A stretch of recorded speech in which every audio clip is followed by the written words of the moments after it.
Neemias 6, verso 1 ao 16, leiamos, pois. Ouvindo Sanbalat, Tobias, Gesem, o árabe, e o resto dos nossos inimigos, que eu tinha reedificado o muro, e que nele já não havia brecha alguma, embora até esse tempo não tinha posto as portas nos portais, Sanbalat e Gesem mandaram dizer-me: vem, encontremo-nos numa das aldeias na planície de Ono. Porém, planejavam me fazer o mal. De modo que lhes enviei mensageiros com esta resposta: estou fazendo uma grande obra e não poderei descer. Por que cessaria a obra, o trabalho, enquanto eu a deixasse e fosse ter convosco? 4 vezes me enviaram a mesma mensagem, e cada vez deles a mesma resposta.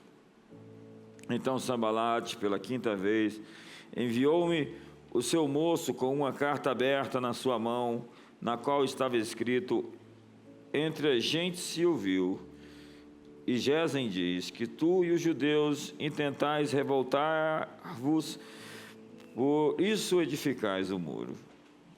Além do mais, segundo se diz, queres ser o rei deles, e que nomeastes profetas para proclamarem a teu respeito em Jerusalém, dizendo: há rei em Judá. Ora, essas coisas chegarão aos ouvidos do rei, portanto, vem e consultemos juntamente.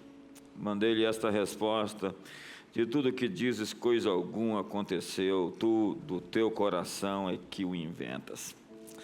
Todos eles procuravam atemorizar-nos, pensando: as suas mãos ficarão fracas demais para a obra e não a concluirão.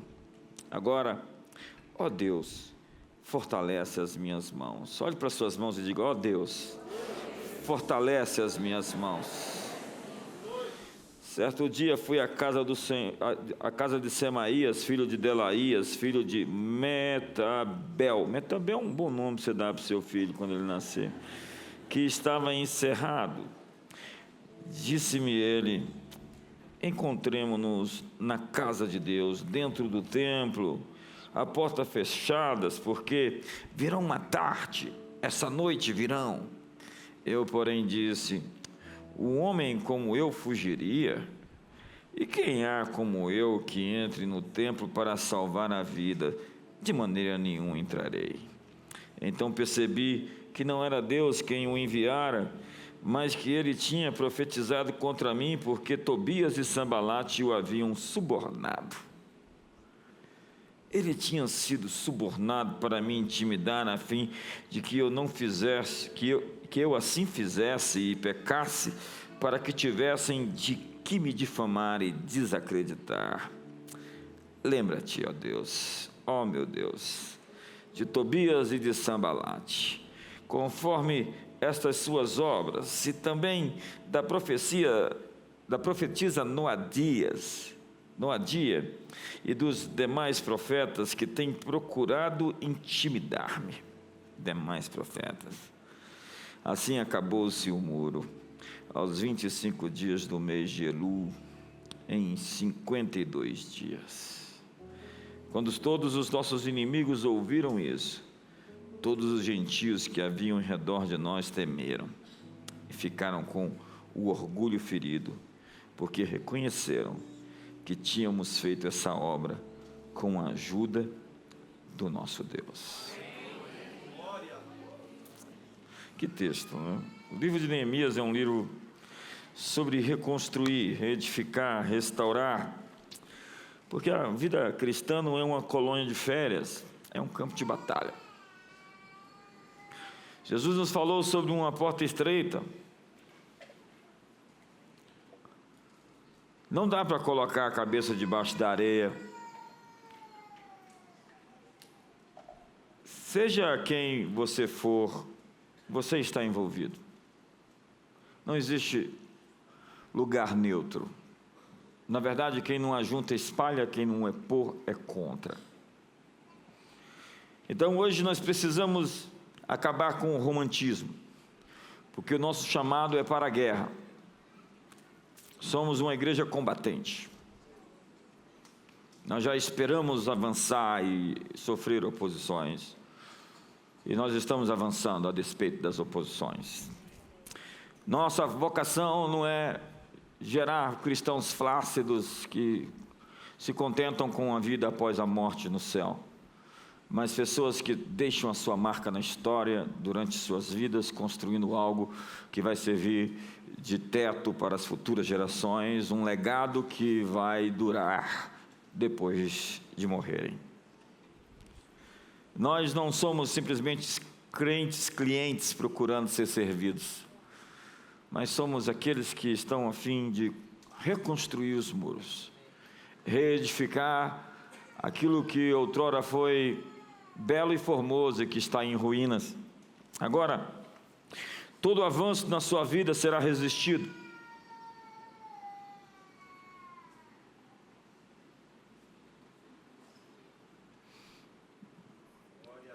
Entenda que você será resistido. Quando você se colocar no seu lugar que você foi chamado, forças vão tentar impedir você. Os cães da destruição guardam a porta do seu destino. Então, quando você está numa transição para um próximo nível, você, obviamente, sofrerá oposições, mas resistir ao diabo e ele fugirá de vós. Batalhas vêm em ondas e elas não durarão. Elas vão passar, a despeito do tempo em que elas ainda persistirem. O que a Bíblia está descrevendo é que se você se manter firme em sua posição, sem sair do seu lugar, quem vai sair do lugar não é você, mas quem está se opondo a você.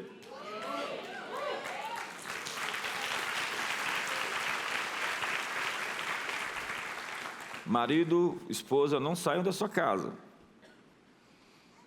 Mantenham sua posição em avanço. Há pessoas que deixam seu lugar de conquista. A palavra perseverança vem de duas raízes que significa manter o que foi conquistado e avançar. Nós não somos dos que retrocedem para a perdição, somos da fé para a conservação da alma. Nós estamos batendo nos portões do inferno e não somos um exército em recuo. Entramos em guerra todas as vezes que decidimos fazer o que é certo. Largo é o caminho que conduz à perdição eterna. Ser ético em um mundo em corrupção não é fácil como Daniel, que foi perseguido por vezes, mas venceu todas as perseguições pelas quais passou. Ele tinha um altar construído, 3 vezes ele orava por dia, e aquilo chamou a atenção dos inimigos e tentaram pegá-lo justamente no seu tempo de oração, proclamando um decreto para que ninguém orasse durante 30 dias, senão ao rei. E Daniel continuou servindo a Deus a despeito das leis que se opunham aos princípios e os valores que ele tinha crescido e edificado em seu coração. Então, para fazer o que é errado, nós temos até mesmo os demônios como comparsas.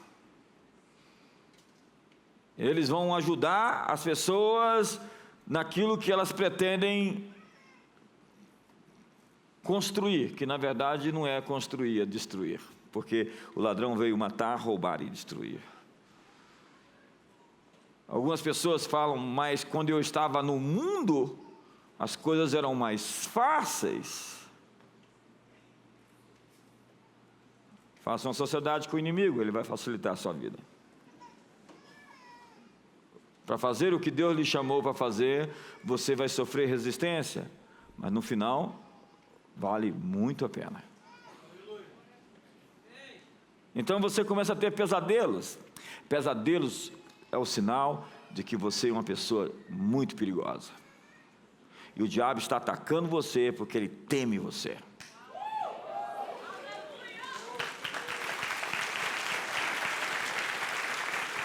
Então vem pensamentos de opressão que assolam a sua mente. Leia o Metanoia, vai te ajudar bastante, eu acredito. O inimigo tenta se manifestar com a nossa cooperação. A Bíblia diz, o ladrão vem. A palavra vem, vir, vem de uma raiz que significa permitir. Ou seja, ele virá se nós dermos acesso, se nós abrirmos a porta, se nós fizermos simplesmente pouco caso. Mas quando você se opor e resisti-lo, ele não pode vir e entrar. E eu vim para que tenham vida e vida em abundância. É a mesma coisa, é uma permissão, é uma porta que você abre para que ele entre. Se permitirmos, seremos prisioneiros do medo, prisioneiros da depressão, da ansiedade, no campo de prisioneiros demoníaco. Tem gente que está sob grades invisíveis do medo.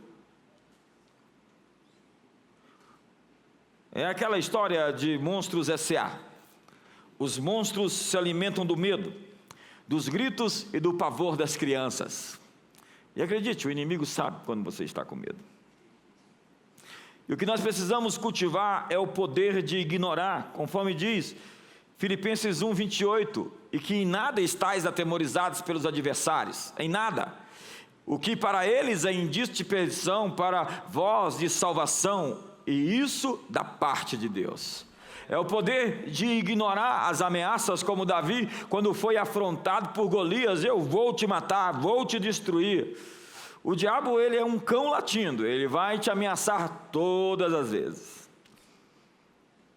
Quantas vezes eu já sofri ameaças e a infâmia do inimigo, e ele não pôde cumprir o que prometeu. Jesus disse: não temais os que podem matar o corpo, mas aquele que pode fazer perecer na alma o inferno. Isso não é o diabo, é Deus, é Jesus. Só ele tem o poder da vida em suas mãos. E ele diz que nenhum cabelo vai cair da sua cabeça sem a sua permissão. Nenhum pássaro cai do céu sem a sua permissão. Todas as coisas estão sob o seu controle, sob a sua supervisão. Não temais, ó pequeno rebanho, porque aprouve ao Pai Celestial vos dar o seu reino. Espíritos malignos não têm poder sobre os cristãos, a não ser o poder que nós lhe damos. A não ser o poder que nós lhes damos, eles não têm esse poder. Nós temos o poder sobre eles. E quando você acorda e descobre a sua identidade, os inimigos entram em polvorosa. A vida cristã é uma vida abundante. Se você ainda não descobriu uma vida abundante, você ainda não descobriu o que significa esse livro. A promessa é para aqueles que mergulham fundo e não para aqueles que estão na marginalidade da fé. Há pessoas que continuam, insistem em viver na margem.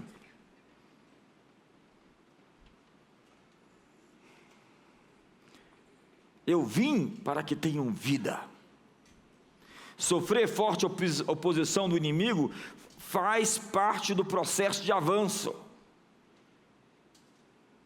Tem lutas que não são lutas de vale, são lutas de tomada de montanha. Não é que você está no vale da sombra da morte, é que você está numa subida de montanha. E obviamente conquistar um território já ocupado vai acionar aqueles poderes que estão naquele local como poderes contra quem você vai colidir. A terra que Deus deu para o povo de Israel era uma terra possuída, ocupada. Deus disse: vocês vão entrar, eu estou te dando a terra, mas tem 7 nações mais poderosas. Entra lá e expulsa os inimigos. Ou seja, aquilo que Deus está lhe entregando, as chaves que Ele está lhe dando, as coisas que Ele tem lhe prometido, já estão na posse de outros. Espíritos territoriais têm ocupado aquela herança que é sua. E você vai ter que resisti-los a fim de arrancá-los daquilo que é seu. Quando você persegue o seu destino e entra na sua terra prometida, vai encontrar ali novos inimigos. Você não pode lutar contra os mesmos inimigos sempre. Israel lutou contra os egípcios, e os egípcios ficaram para trás. Deus disse: os inimigos que vocês veem, vocês nunca mais os verão outra vez. Olhe de novo, veja mais uma vez, eles não vão voltar. Há inimigos que você enfrentou e venceu, que você tem que se recusar a lutar contra eles de novo, porque Josias fez o grande sacrilégio de ir para uma batalha contra o faraó Necó, quando este dizia: não vem, eu não tenho que lutar contra você. Aí ele sabia mais sobre a profecia, a palavra que Deus tinha dado para Moisés, do que o próprio rei Josias, que era um homem temente a Deus. E ele foi para uma guerra que não era dele, se envolveu, pegou um cão pelas orelhas e morreu numa guerra. Um grande homem de Deus que foi para uma guerra que não foi chamado para lutar. Existem lutas que não são suas, não se envolva nelas.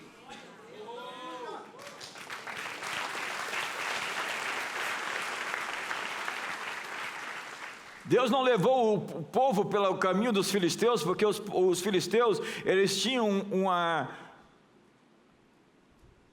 tecnologia muito superior, e eles estavam muito mais avançados do que o povo de Israel, e eles não estavam prontos para aquele tipo de batalha. Deus nunca nos leva a uma batalha que nós não estejamos prontos para enfrentá-la. Então, se você está numa batalha nesse exato momento, é porque você já foi equipado para vencê-la. E eles entram e ocupam a terra, e eles têm 7 inimigos, e eles lutam contra os inimigos. E você vai ver que posteriormente eles vão lutar contra... Na entrada da terra eles têm os amalequitas, depois tem as 7 nações, cananeus, ferezeus, heteus, amorreus e todos aqueles zeus. E depois eles vão ainda lutar contra os midianitas, os povos do Oriente, os filisteus posteriormente. Eles vão mudando de inimigos. E às vezes os inimigos se tornam ainda piores, maiores, mas é porque você cresceu para enfrentar esse tipo de inimigo. Seus desafios se tornam maiores porque agora você é maior. O primeiro americano a conquistar o topo do Everest, ele tentou e não conseguiu. E quando ele voltou, os jornais estavam noticiando a sua perda e perguntaram para ele: e agora, o que você vai fazer? Ele disse, com a foto do Everest no fundo: Everest, você já tem o seu tamanho, você nunca vai crescer, mas eu vou crescer para te conquistar. No próximo ano, ele estava no topo. O que está acontecendo? Você está crescendo para conquistar aquilo que lhe foi prometido. Você está enfrentando hoje as batalhas que você foi feito para vencer. Existem novos desafios na sua frente. Existem novos desafios na sua frente. E você foi feito para esses desafios. Nós não estamos pregando aqui um falso evangelho do tipo, paz e amor. Não, isso é hippie. É a contracultura. Nós estamos pregando que você, por meio de muitas tribulações, importa que você entre no reino de Deus. Nós estamos pregando que o reino de Deus é tomado por esforço, e os que se esforçam se apoderam dele. Por isso, sangue no olho, vamos para cima. Você está pronto para o enfrentamento? Hoje, eu quero usar a vida e a história de Neemias para ilustrar a você a natureza da guerra. Neemias significa consolador. Consolador, portanto, é uma figura do Espírito Santo, já que o Espírito Santo é o consolador. Para reconstruir a cidade, Neemias enfrentou a perseguição, a distração, a intimidação, a difamação e a infiltração. Perseguição, distração, intimidação, difamação e infiltração. A reconstrução dos muros de Jerusalém provocou uma forte reação dos adversários. Neemias 2, verso 9 diz: quando Sambalate, o horonita, e Tobias, o oficial amonita, ouviram isso, ficaram extremamente perturbados que alguém viesse a promover o bem dos filhos de Israel. Há inimigos que não querem ver o bem dos filhos de Israel. Há inimigos que não querem ver você bem. Eles vão lutar contra você. Seu avanço vai provocar os inimigos, e o levante deles não significa que você está fora da vontade de Deus, senão que você está avançando. O primeiro ataque surgiu com a zombaria, o escárnio e a crítica. Neemias capítulo 4, verso 1 diz: ora, quando Sambalate ouviu que edificávamos o muro, ardeu em ira, indignou-se muito e escarneceu dos judeus. Verso 2: e falou na presença de seus irmãos e do exército de Samaria, dizendo: que fazem esses fracos judeus? fortificar-se-ão, oferecerão sacrifícios, acabarão a obra num só dia, vivificarão dos montões de pó as pedras que foram queimadas. Verso 3, ora, estava ao lado dele Tobias, o amonita, que disse: ainda que edifiquem, vindo uma raposa derrubará o seu muro de pedra. Quem não já passou por esse descrédito, por essa ofensa, esse desmerecimento? Quem não foi subestimado e chamado de fraco? Eu gosto de ser subestimado, isso me dá energia para provar o contrário. As 5 acusações do inimigo eram: que fazem esses fracos judeus? Descrédito, desmerecimento. 2, permitir-se-lhes isso. Então eles dizem: isso não é legítimo. 3, sacrificarão. Será que eles têm um relacionamento sincero? Será que eles são honestos? 4, acabarão a obra num só dia, vivificarão dos montões de pó as pedras que foram queimadas, ou seja, falta-lhes capacidade.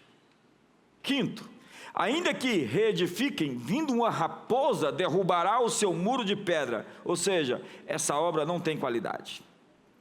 A resposta de Neemias a isso é a fé e a ordem. Neemias 4, verso 12 diz: mas sucedeu que, vindo os judeus que habitavam entre eles, 10 vezes nos disseram: de todos os lugares de onde moram subirão contra nós. Pelo que nos lugares baixos, por detrás do muro, e nos lugares abertos, dispus o povo segundo as suas famílias, com as suas espadas, com as suas lanças e com os seus arcos. Olhei, levantei-me e disse aos nobres, aos magistrados e ao resto do povo: não os temais, não os temais, não os temais, não os temais. Lembrai-vos do Senhor, grande e temível, e pelejai pelos vossos irmãos, vossos filhos, vossas filhas, vossas mulheres e vossas casas. Eu gosto tanto desse texto. Lembrai-vos do Senhor, grande e temível. Ele está dizendo: não tema eles. Tudo que você não pode ter é medo. Quando você ouve um inimigo te ameaçar, você não pode ter medo dessa ameaça. Você tem que se livrar do medo essa noite, porque o perfeito amor lança fora o medo. Não os temais. Ainda que eu andasse pelo vale da sombra da morte, eu não temeria. Não temerás o terror da noite, nem a seta que voa de dia, nem a peste que se propaga nas trevas, nem a mortandade que assola ao meio-dia. Ainda que a guerra estoure contra mim, ainda assim terei confiança. Em me vindo o temor, hei de confiar em ti. Não temas, eu te esforço, eu te ajudo, eu te sustento com a minha destra fiel. Não os temais, não tenha medo.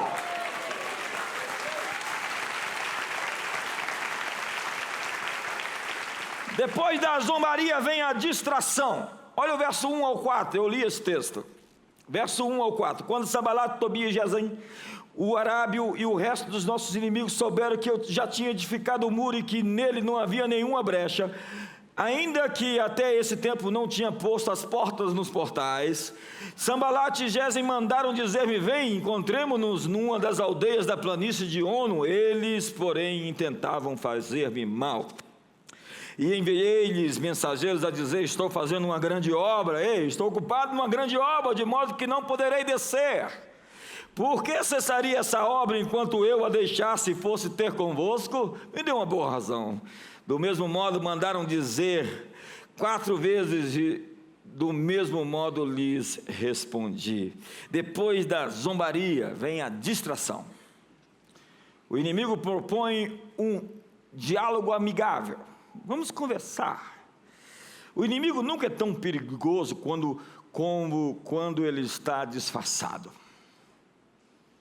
Quando você encontra uma cobra, você mata a cobra.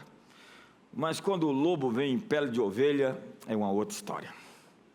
O que começou com zombaria, escárnio, esses fracos judeus, agora é uma conversa mais polida, educada, refinada, elegante. Ele não critica, não desdenha e nem ameaça. Neemias, porém, disse: eu não tenho conversa com vocês.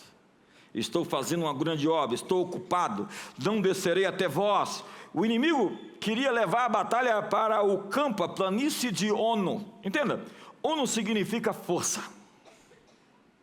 Eles queriam levar a batalha para o lugar da sua força. Além de escolher seus inimigos, você deve escolher onde lutar. Você não deve ir lutar contra o inimigo no lugar da força dele. Não permita que as pessoas façam a sua agenda. Escolha seu campo de batalha. Não pare de fazer a obra para discutir com os inimigos, para se justificar, para se defender.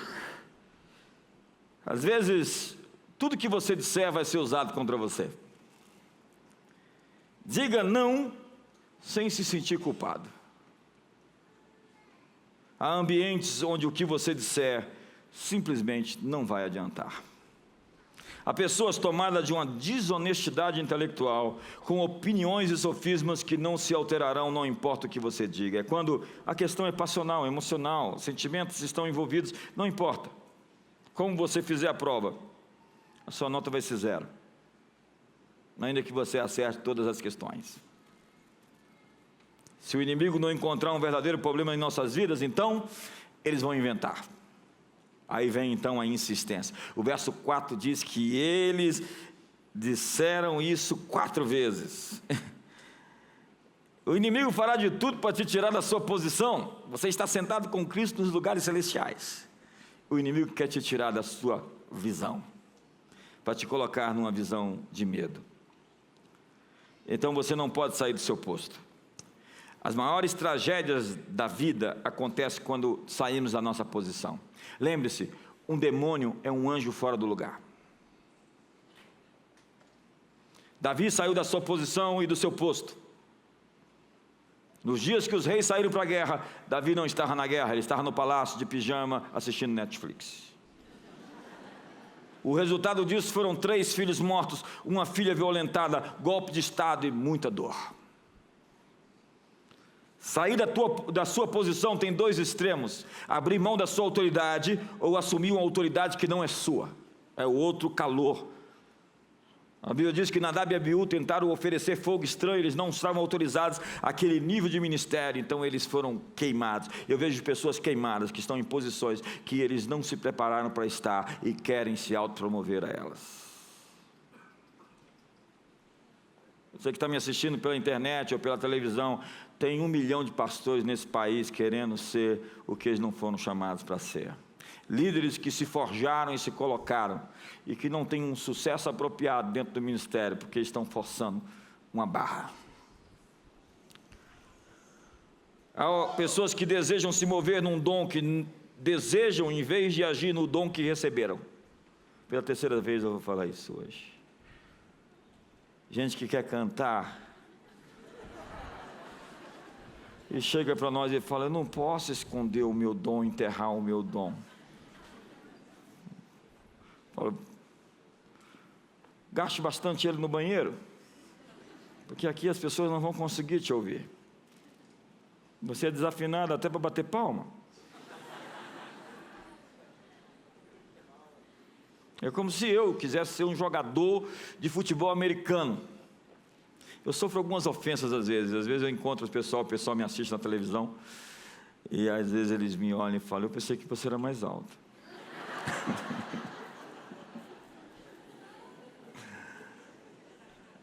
Eu seria um mediano jogador de basquete, e o problema de ser mediano é que mediano é ser medíocre.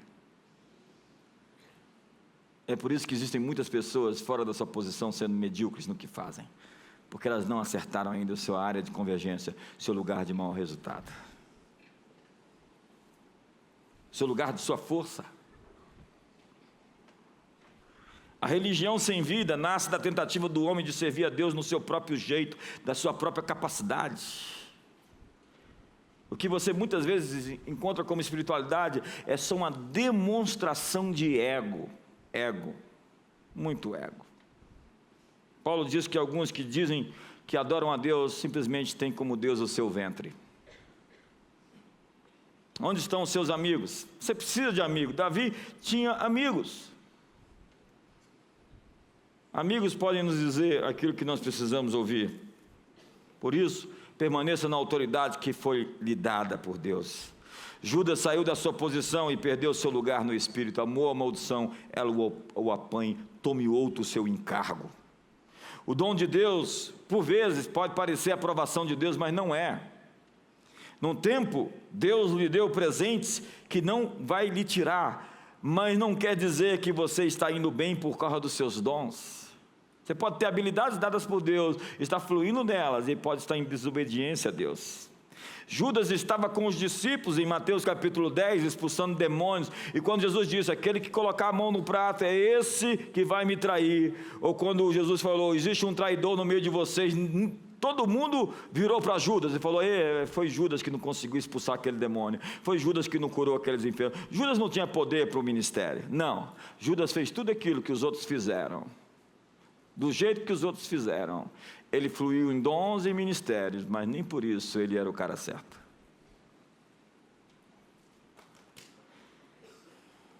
Seu dom pode te colocar no topo, seu caráter vai te manter no topo.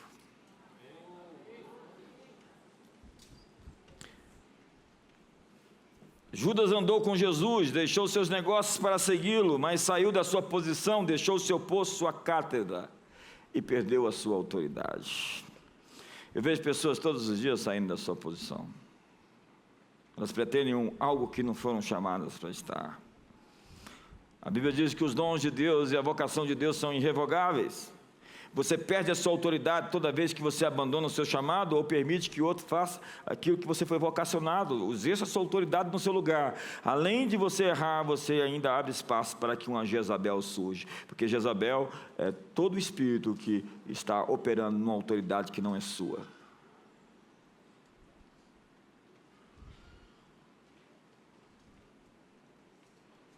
Adão e Eva caíram do seu lugar e foram roubados da sua autoridade quando perderam a sua posição. Estar fora da sua posição se chama desobediência, é a síndrome de Jonas. Jonas desobedeceu a Deus e foi parar no ventre do peixe. Eu estou falando a algumas pessoas, é hora de ser vomitado para fora do ventre do peixe. Está ácido, está sendo digerido, está difícil. Essa batalha não é uma batalha de conquista, é uma batalha de rebelião mesmo. Então você tem que se reposicionar, você está fora do seu lugar. Dá um sorriso para o irmão do lado. E ainda tem gente que diz assim, Senhor, o que eu tenho que fazer? Deus disse, eu já te disse, larga esse relacionamento. Você está se prostituindo.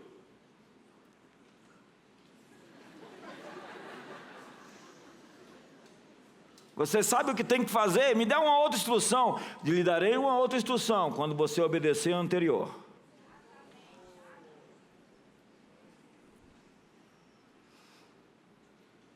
A Bíblia diz que os anjos não guardaram o seu domicílio, saíram da sua posição. Mas Neemias é esse intercessor pelos pecados dos seus antepassados. Versos 6 e 7 diz que ele estava orando e pedindo perdão pelo pecado dos seus antepassados. Há muita gente hoje que tem como passatempo predileto acusar tudo que está errado na igreja brasileira. Eu acho engraçado esse pessoal. Se você encontra um problema, ele é seu. Se você não é a resposta a ele, você é parte do problema. Diga para o seu irmão do seu lado, ajuda quem não atrapalha. Há pessoas que não são profetas, eles são juízes e acusadores. Quem vai julgar a igreja é Deus, Ele é o Senhor da igreja e ninguém mais pode fazê-lo. Tiago 4, verso 11 diz, irmãos, não faleis mal uns dos outros, aquele que fala mal do irmão ou julga o seu irmão, fala mal da lei ou julga a lei. Ora, se julgas a lei, não és observador da lei, mas juiz. Um só é legislador e juiz, aquele que pode salvar e fazer perecer. Tu, porém, quem és que julga o próximo se está de pé ou se está caído? A próxima arma do inimigo é a difamação. Como Neemias não saiu da sua posição, não aceitou a distração, a estratégia então muda. Ele vem com ofensa. mas a ofensa é difamatória. Versos 5 e 7, 5 ao 7 do capítulo 6. Eles espalham boataria, atacam o líder querendo destruir sua reputação.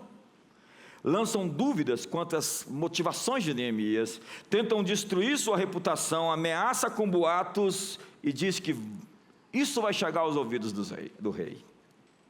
A resposta de Neemias é: de tudo que você falou, você inventou tudo isso. Isso não é verdade. É preciso lidar com a intimidação. A Bíblia diz que eles queriam enfraquecer, é como diz, regras para radicais, do Saul Alinsky: faça a acusação mais descarada e mais poderosa, desestabilize o seu inimigo e não dê oxigênio, não dê fôlego para ele.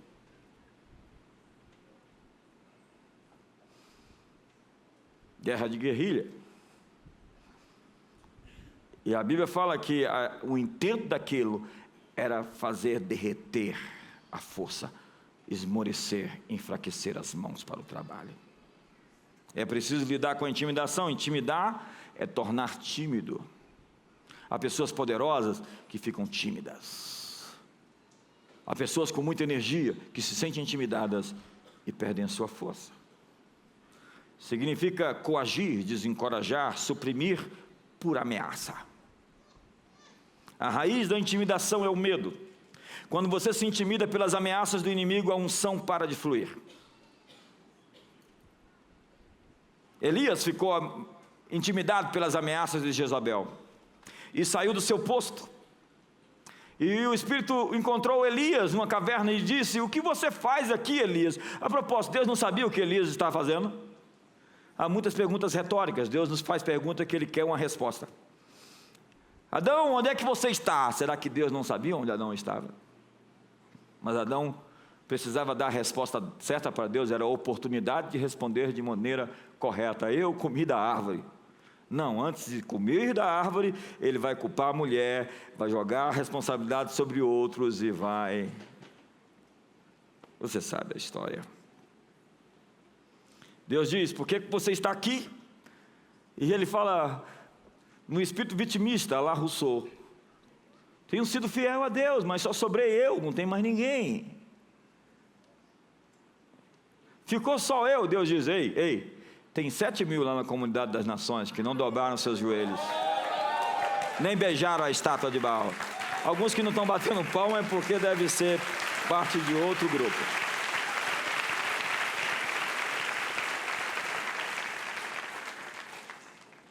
Ele deveria confrontar Jezabel, acabar com o mal pela raiz. Quando Elias fugiu, ele levou consigo a coragem do seu povo. Esse é o problema de um líder com medo. Saul estava com medo e todo o povo ficou com medo de Golias. Até que chegou um menino, um outsider, alguém do lado de fora, que não era parte do exército. Olhou para aquele Golias, esticou o pescoço e falou: não pode ser.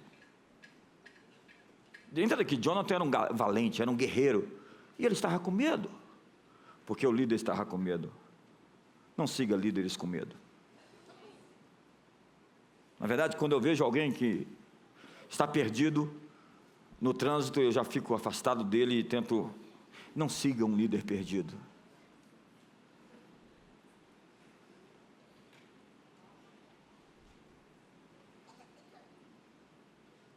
Eu ia pedir para você sorrir para o seu irmão, mas essa já está ficando batida.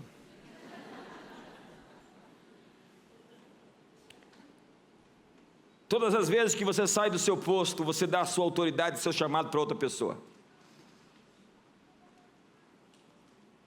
E aí Eliseu surge para cumprir o que Elias não cumpriu.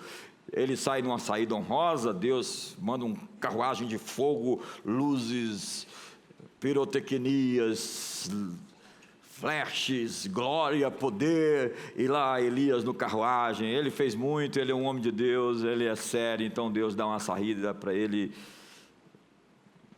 lá uma avant-première. Mas Eliseu vai fazer o que ele devia fazer. Hoje há líderes somente de título, porque perderam sua autoridade, porque outras pessoas o intimidaram. Líderes intimidados. Toda vez que um líder cede à intimidação, ele perde sua autoridade para outra pessoa que a usará sem legitimidade contra o seu povo.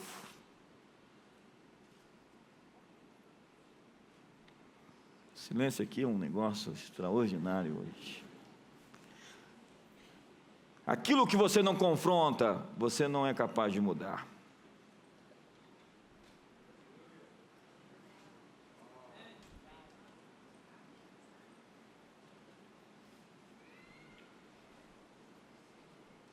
Seus dons ficam inativos e inoperantes quando você cede à intimidação.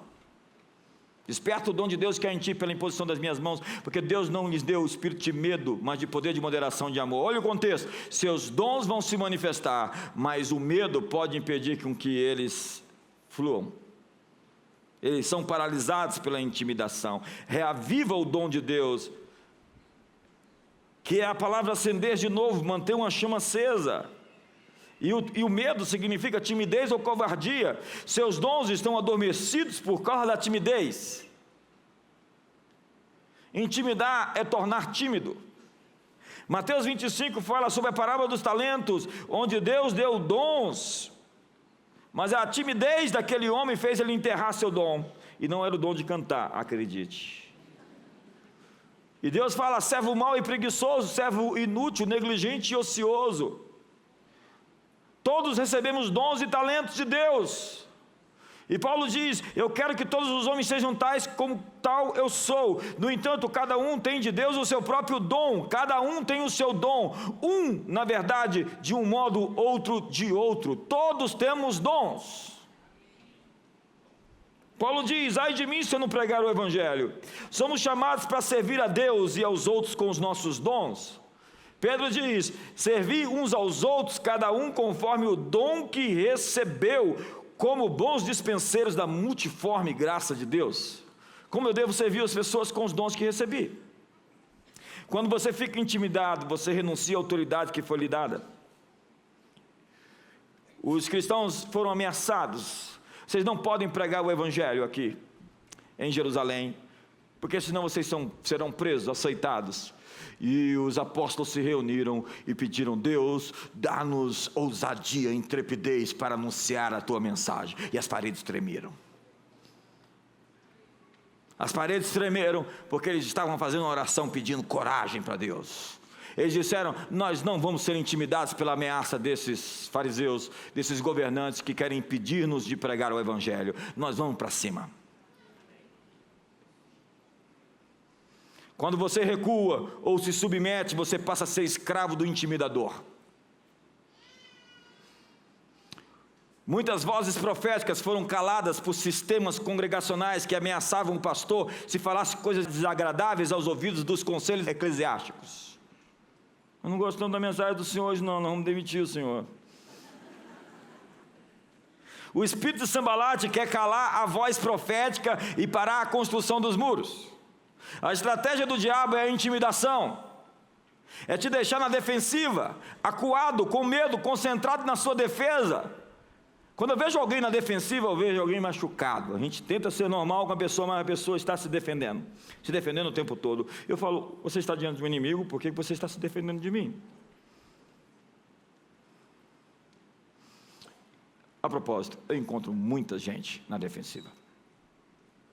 Muita gente. Ela foi ferida uma vez e está machucada como uma fera, esperando mais uma ofensa.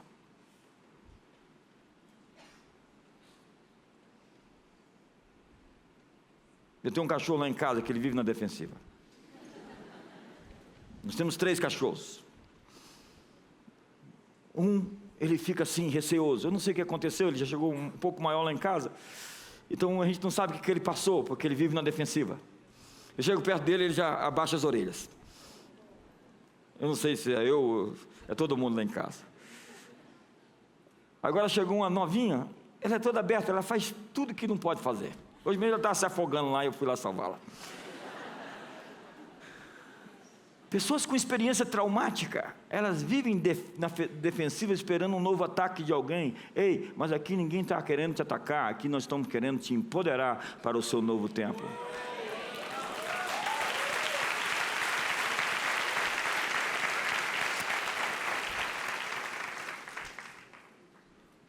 Então uma pessoa fica concentrada em preservar a sua vida. Pessoas tentando sempre defender o seu lado. Elas estão ali tentando defender algo delas. Isso me preocupa muito. Porque o pão é nosso, o Pai é nosso, a oração é nossa.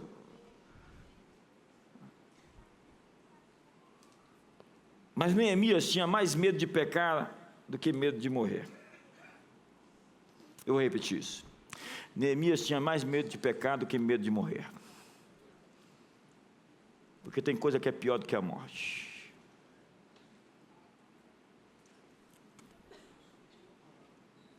Ele assumiu sua posição e cresceu no seu chamado. Mas aí vem a pior parte, a infiltração.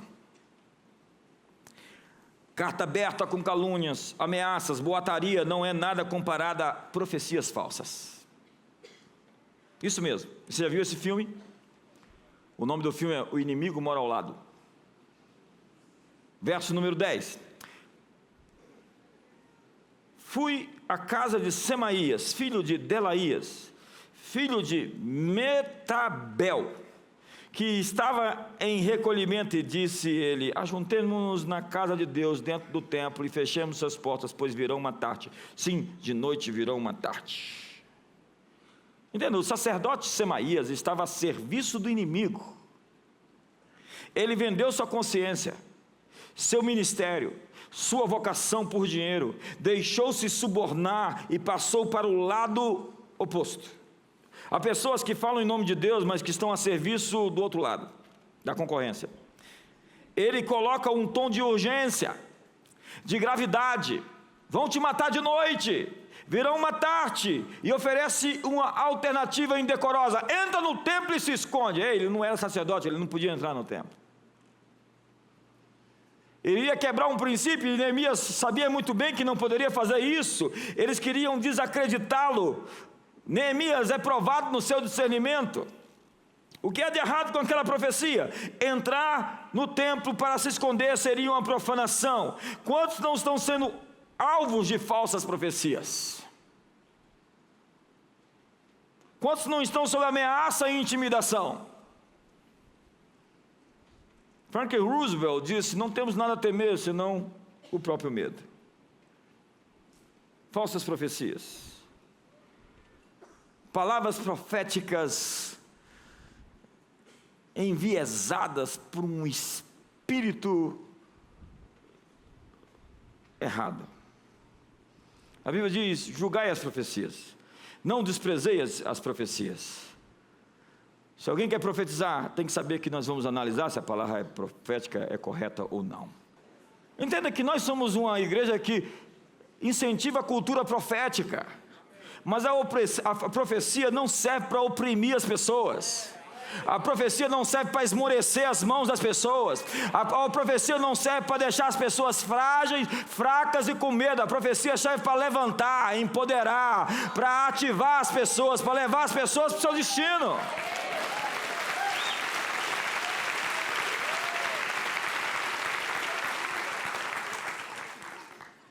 Por fim,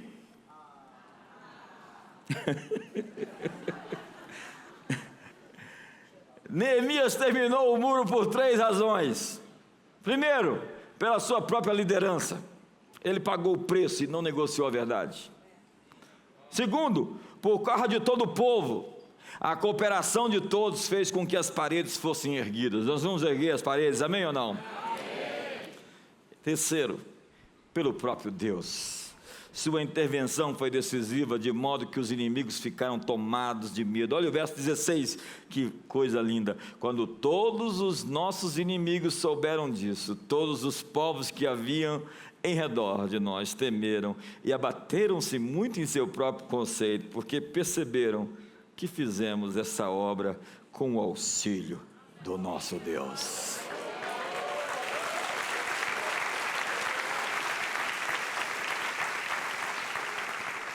Quando o povo de Deus se dispõe a trabalhar, o impossível acontece.